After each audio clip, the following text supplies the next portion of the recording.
নমস্কার বন্ধুরা, আমার চ্যানেলে আপনাদের সবাইকে স্বাগত। আজ আপনাদের সামনে সাবেকিয়ানা একটু রান্না নিয়ে এসেছি। এই রান্নাটি শুক্তো, একটু সাবেকি স্টাইলেই আমি করব রান্নাটি। আসুন দেখে নিই কী কী লাগছে। আলু ডুমো করে কাটা, কাঁচকলা, বরবটি, বেগুন, ডাঁটা, মূলো, রাঙালু, আর থাকছে এদিকে থাকছে বড়ি আর উচ্ছে বা করলা। আচ্ছা, আরেকটা জিনিস আমি বলতে ভুলে গেছি, পেঁপে আছে।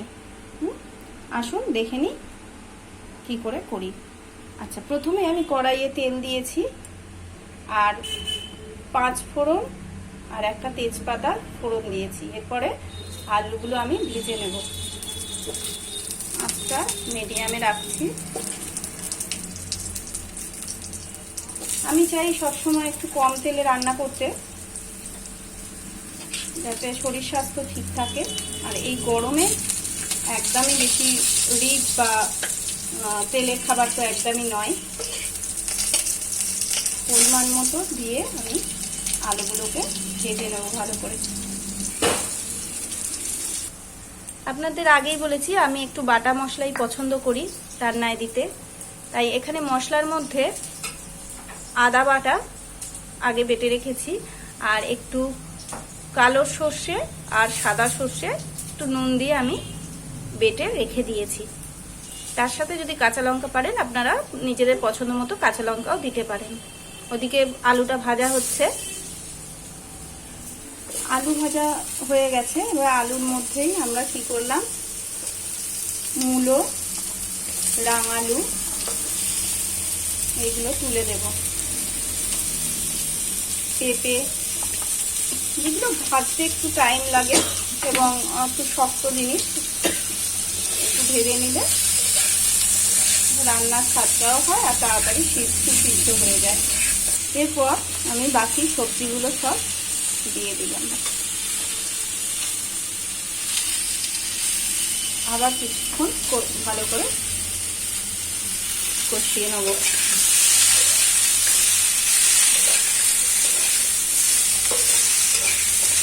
এই কষাতে কষাতেই একটু লবণ পরিমাণ মতো,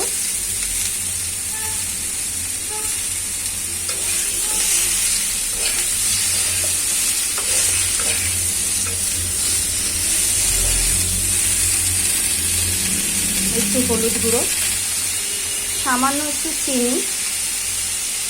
শুক্তো চচ্চড়ি এতে একটু সামান্য পরিমাণে চিনি দিলে অসুবিধা হয় না, খেতে বরঞ্চ ভালোই লাগে, কারণ ব্যালেন্সটা ঠিক থাকে।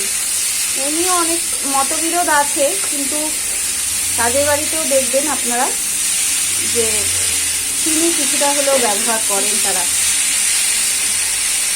পুরোপুরি ব্যালেন্সের জন্য মশলাগুলি যে যার মতো ইউজ হয়। এরপরে আদা বাটাটা দিয়ে দিলাম। আরও কিছুক্ষণ নাড়ব, আগুনটা একটু আস্তে করে দিলাম। সর্ষে বাটাটা দিয়ে দিলাম।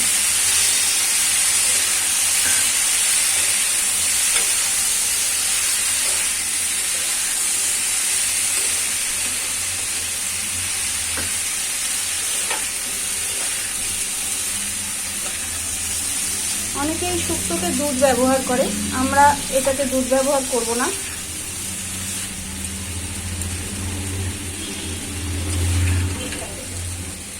চাইলে আপনারা দুধ ব্যবহার করতে পারেন।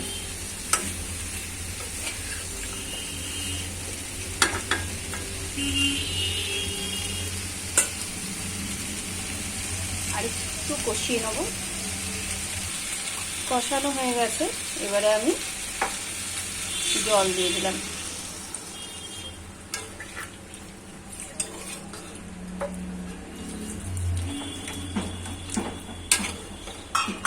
ভালো করে নাড়িয়ে দিয়ে মিশিয়ে দেব।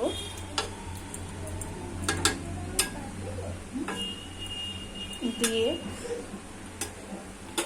চাপা দিয়ে দিচ্ছি। একটু ফুটতে দেব। ওদিকে তরকারি শুক্তোটা হচ্ছে, সিদ্ধ হচ্ছে, এখানে একটু ভাজা মশলা আমরা করে নেব। সামান্য 5 ফোড়ন, একটু রাঁধুনি ফোড়ন আমরা শুকনো খোলায় ভেজে নেব। ভেজে এটাকে ভালো করে গুঁড়িয়ে নেব। দেখি একটু, হ্যাঁ কিছুটা জল টেনে গেছে, একটু দিয়ে দিচ্ছি। সিদ্ধ হয়েছে কিনা একটু দেখে নিই, আর একটু সিদ্ধ হবে। পেঁপেগুলো দেখছি একটুখানি সিদ্ধ হবে, আবার হয়ে যাবে, আস্তে আস্তে নেড়ে দিই। এরপর আমরা যে উচ্ছে আর বড়ি ভাজাগুলো ছিল সেগুলো দিয়ে আবার চাপা দিয়ে দেবো।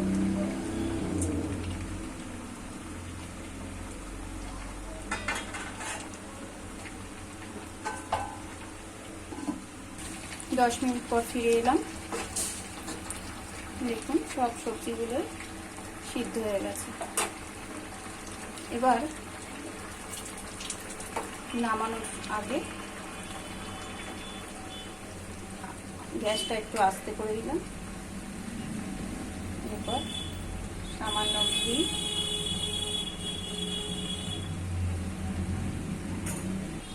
আর যে ভাজা মশলাটা আমরা করে রেখেছিলাম, গুঁড়িয়ে রেখেছিলাম, সেই ভাজা মশলাটা দিয়ে দিলাম।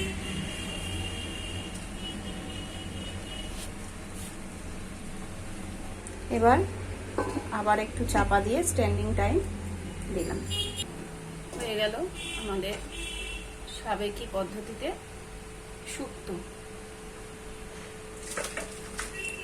আপনারা ট্রাই করবেন এবং কমেন্ট বক্সে কমেন্ট করবেন।